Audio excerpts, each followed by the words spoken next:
So I'm pretty sure my idler or Pitman arm is screwed up. So while I'm about to drive to the parts store, I just wanted to take a quick video to show before and after. I'm coming down the road, the wheel is straight right now. I'm about to start sawing it back and forth, doing 15 miles an hour. I saw it until I start getting a response. Right there.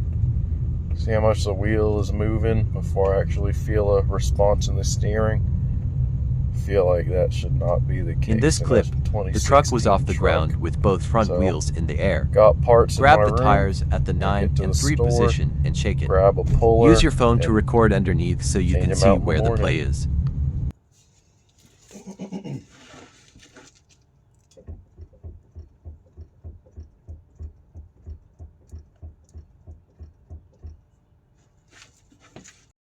For clarification, this is an idler arm. It is easier to change this whole assembly. There are 18mm bolts that hold it on. Double check the size and you need a socket and wrench. The nut on the ball joint is a 24mm. The previous clip showed the idler arm, which is on the passenger side. The Pitman R is here on the driver's side, bolted to the steering gearbox.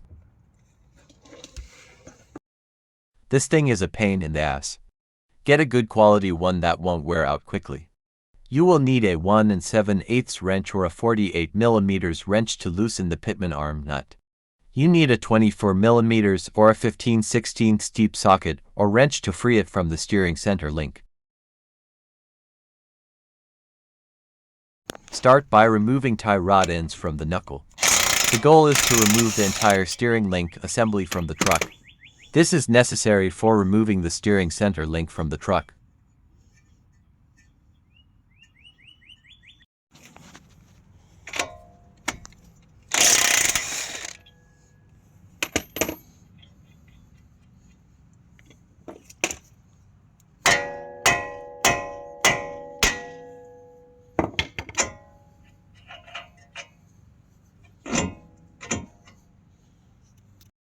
If you are doing this job, go ahead and get some good quality new outer tie rods.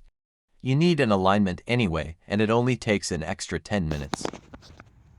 Here's where the fun starts. Using a Pitman arm, idler arm puller, slip it over the inner tie rod, then slide it on down to the idler arm. Make sure the screw is centered up with the shank of the ball joint, and make sure the jaws are squarely seated above the steering center link.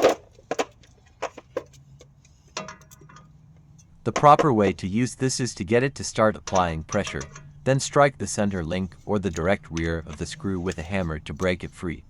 I just run it down with the impact, which can damage your tool if you're not careful.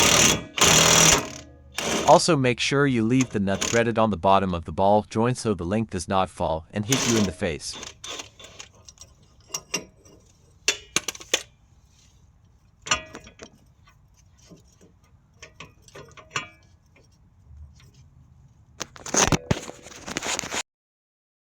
I wanted to make it known that the regular Pitman arm removal tools do not fit over this Pitman arm on my LML Duramax.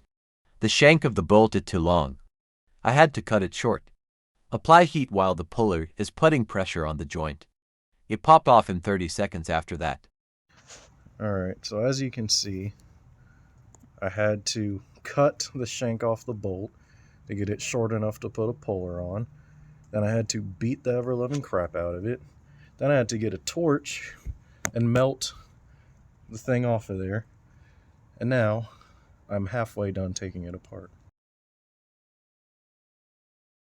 While the steering link is out, I cleaned it and replaced the inner and outer tie rods. Make sure you have a complete wrench set for this part.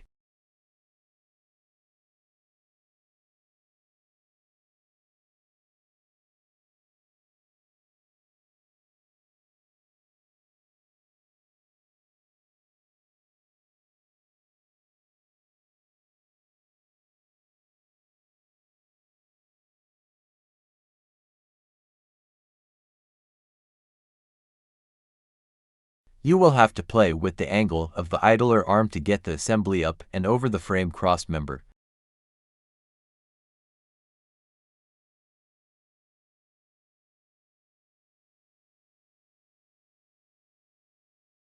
so in case you're wondering why the video stopped, I had to go to the store and buy a 1 7/8 wrench. Didn't come by itself. Had to come in a set of giant wrenches. This is a 1-inch. And then there's my 2-inch. Good. But it did get the nut loose on the Pitman arm. Had to unbolt steering gear box to do that. Had to unbolt the sway bar. But did get the new idler in. And once this is out and this Pitman arm is off, which is harder than it sounds, we're going to be able to get the new one on and put it back together. So this is probably the hardest part. I could not find a puller that could fit over the Pitman arm. I decided to cut some relief cuts in it and hammer it until it cracked loose. Do not apply heat to this arm, as the steering gear box has seals in it that you may damage. I used a Dremel to make cuts and an angle grinder to make lateral cuts. Use the big S wrench to pry down on it is reassembly. I installed a Bilstein steering stabilizer shock with the Suspension Max steering stabilizer bracket as well. BDS skid plate to protect everything.